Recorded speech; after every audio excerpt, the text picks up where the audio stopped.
Baik, di sini ada gambar dan tabel yang menjelaskan fungsi efektor antibodi ya.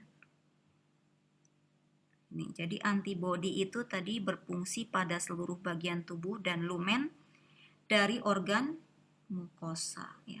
Antibodi diproduksi oleh sel setelah limfosit B dirangsang oleh antigen di dalam organ limfoid perifer ya, seperti kelenjar limpa dan jaringan limfoid mukosa. Di sini ada sel B dan ada mikroba ya di sini. Jadi yang kayak huruf Y ini, huruf Y ini, ya sel B itu memproduksi antibodi. Nanti antibodi ini yang akan mengikat mikroba-mikroba tadi ketika masuk ke dalam sel. Ini antibodi ya. Antibodi kemudian akan dinetralisasi ya mikroba tersebut dan racun ya. Kemudian diopsonisasi dan fagositosis mikroba, jadi antibodi akan memakan ya mikroba tersebut. Kemudian sitotoksisitas seluler tergantung antibodi. Ini ada NK sel. Kemudian mikrobalisis ya, hancur. Kemudian difagositosis lagi mikroba yang diopsonisasi dengan fragmen komplement misalnya C3b. Atau inflamasi untuk aktivasi komplement ya. Isotip antibodi dan fungsi efektor spesifik isotip ya, ada antibodi IgG. Itu fungsinya untuk menetralisasi mikroba dan racun, untuk mengopsonisasi antigen. Itu tujuannya untuk memfagositosis ya mikroba tersebut oleh apa? Oleh makrofag dan neutrofil.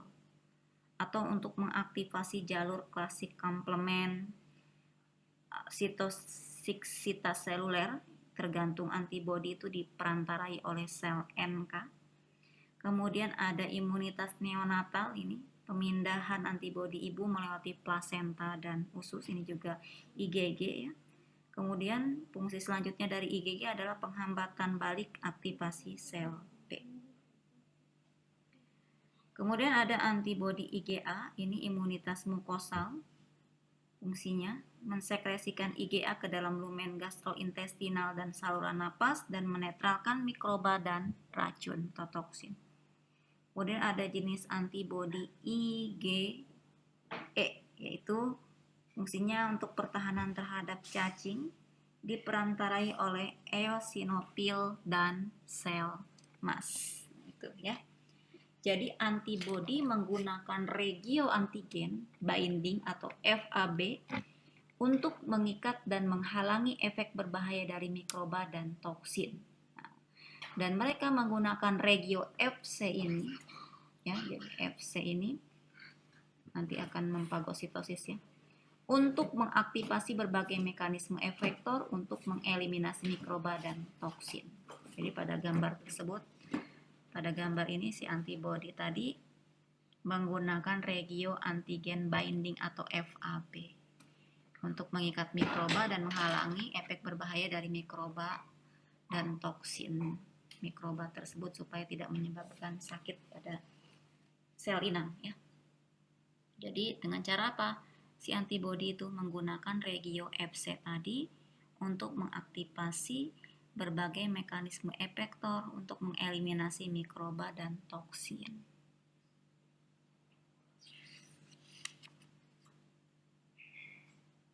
Jadi antibodi akan menghalangi infeksivitas mikroba dan efek yang membahayakan dari toksin mikrobial dengan cara mengikat mikroba dan toksin menggunakan regio FAB-nya.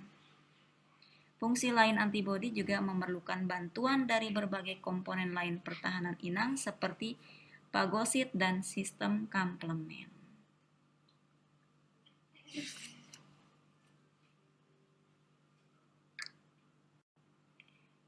Baik ya, itu materi dari Ibu hari ini. Silahkan dicermati kembali dan harapan Ibu ada ide-ide dari adik-adik sekalian, misalnya nanti saya mau riset tentang vaksin. Nah, silakan ini jelaskan, ada tugas ya, peranan imunologi dalam perkembangan vaksin, tuh ya. Mungkin juga bisa ada tugas tambahan nih, bagaimana cara memproduksi vaksin. Nah, silakan dibuat tugasnya ini per kelompok dan dibagi kelompoknya, nanti dikumpulkan ke email atau LMS ya, itu untuk diberikan penilaian. Oke, itu saja dari Ibu. Terima kasih atas perhatiannya. Jadi kalau yang jelaskan peran imunologi dan perkembangan vaksin ini bisa ditulis di kolom komentar, itu tugas individu ya.